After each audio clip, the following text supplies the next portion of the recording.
Thanks very much for the opportunity to present this work.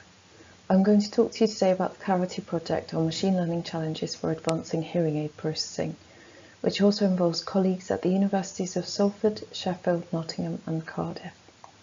So, why are hearing aids important? It took me a few months to adjust to my hearing aids, having something in my ears and hearing every little noise. Once I got used to it, my hearing aids became a part of me. I started to meet friends again, instead of thinking there was no point because I wouldn't hear. I could join in with conversation and laughter around the table with my grandchildren, rather than retreating to the kitchen and leaving them to it with my husband. I was able to enjoy everyday life again. I've now used hearing aids for 20 years. I still have some hearing difficulties, such as understanding accents on the phone. But when I take my hearing aids out, I notice how quiet everything is. What a difference they make. Hearing aid manufacturers often say that their products help wearers to hear speech more clearly. However, a recent study of hearing aid wearers found that difficulty hearing speech is the most common reason for discontinued use of hearing aids. Other common reasons include that hearing aids do not help and that noisy situations are too disturbing. When hearing aids fail, people often withdraw from social contact and their well-being suffers. Our project aims to use machine learning to make speech and noise processed by hearing aids more intelligible. We can harness recent advances in machine learning and apply them to hearing aids. Why use machine learning to solve this problem? Over the last few decades, there have been major and rapid advances in machine learning applied to speech technology, for example in automatic speech recognition. This is in part due to public competitions. We want to apply the same approach to hearing aid processing of speech and noise.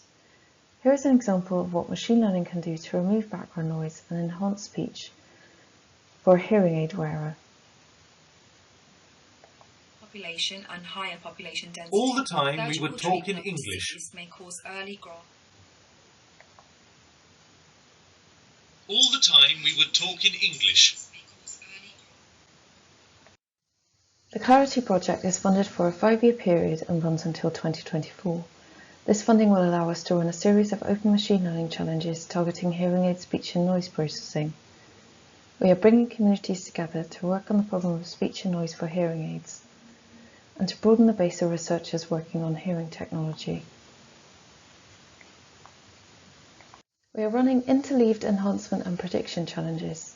The objective of the enhancement challenges is to develop hearing aid signal processing algorithms that improve speech intelligibility, while the objective of the prediction challenges is to predict the intelligibility of speech processed by hearing aids.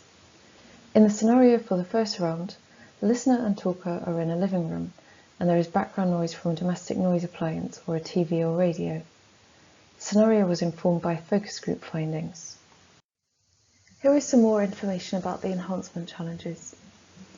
The objective is to develop hearing aid signal processing algorithms that improve speech intelligibility and noise for specific hearing impaired listeners. In these challenges, participants are given speech and noise stimuli and listener pairings and generative tools to create all of the input signals to the hearing aid processor. The participants submit their processed speech to be evaluated, and the intelligibility of their signals is evaluated initially by means of an instrumental or objective intelligibility metric, and then by means of listening tests. We call the first enhancement challenge CEC1 for convenience. In round 1 of the challenges, we provide open source code for generating hearing aid input signals for each scene. The scene generator takes the metadata for the scene and, according to that metadata, chooses the input target speech and noise signals, convolves them with the room impulse responses, shown here as the geometric room model, and head-related impulse responses, shown here as the measured head-related transfer functions database. The tool then scales the noise signals to obtain the correct mixture SNR and outputs the speech and noise mixture signals. In the scenario for the first round, the listener is sitting or standing in a small room that has low to moderate reverberation and is listening to a target talker. Simultaneously, an Interfero sound is playing. The room dimensions, boundary materials, and the locations of the listener, target, and Interfero are randomized. To simulate our environments, we used binaural rim impulse responses generated by Raven. We generated 10,000 spatial configurations in total, and the room simulation was done in accordance with published statistics on British living rooms. These are simple cube-shaped living rooms that feature variations in surface absorption to represent doors, windows, curtains, rugs, and furniture. In these simulated environments, the target speech source is at up to plus or minus 30 degrees azimuth in front of the listener and 0 degrees elevation at a distance of at least 1 meter. It has human speech directivity and is always oriented towards the listener. The Interfero source can be in any position except within 1 meter of the receiver or walls and is omnidirectional.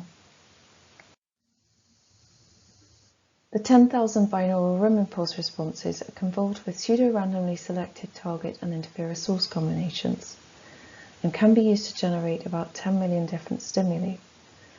The interferer always precedes the target by 2 seconds. This is partly to make sure that the hearing aid has time to adapt to the background noise. The speech and noise signals are mixed to achieve specific speech-weighted signal-to-noise ratios at the better ear, where the SNR ranges were identified on the basis of pilot testing.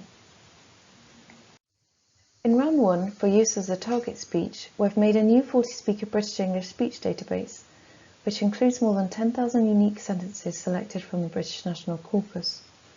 The noise sources for the first round of the challenge are speech and non-speech interferers.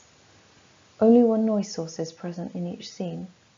The speech interferer is a single competing talker. Speech interferers are taken from the SLR83 corpus of UK and Irish English speech, and the non-speech interferers are recordings of domestic noise sources. All interferers are point sources.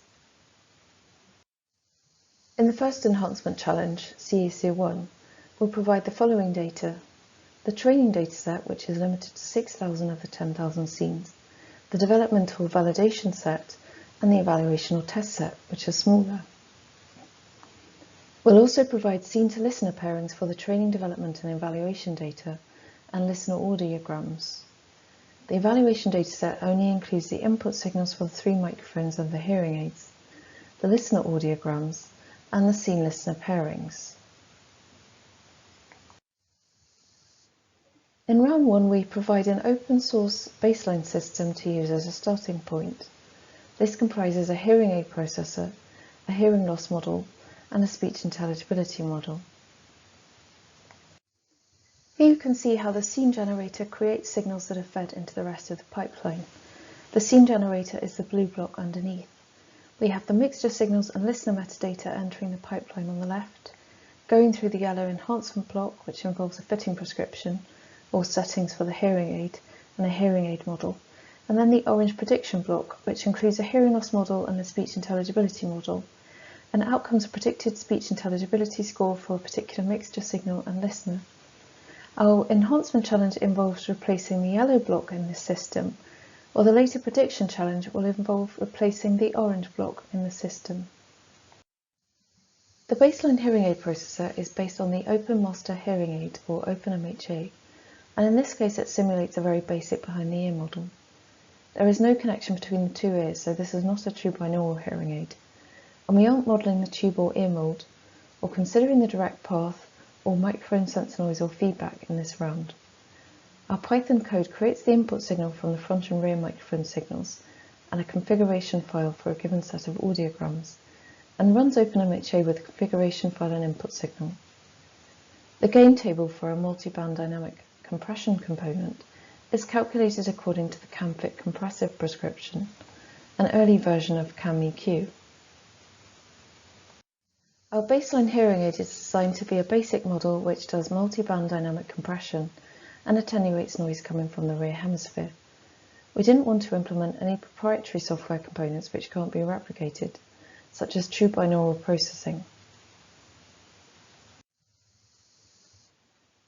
Our hearing loss model is a Python implementation of a model developed by Brian Moore, Michael Stone and colleagues at the University of Cambridge. It simulates the main aspects of sensory neural hearing loss, the raising of auditory thresholds, loudness recruitment, and impaired frequency selectivity and temporal resolution.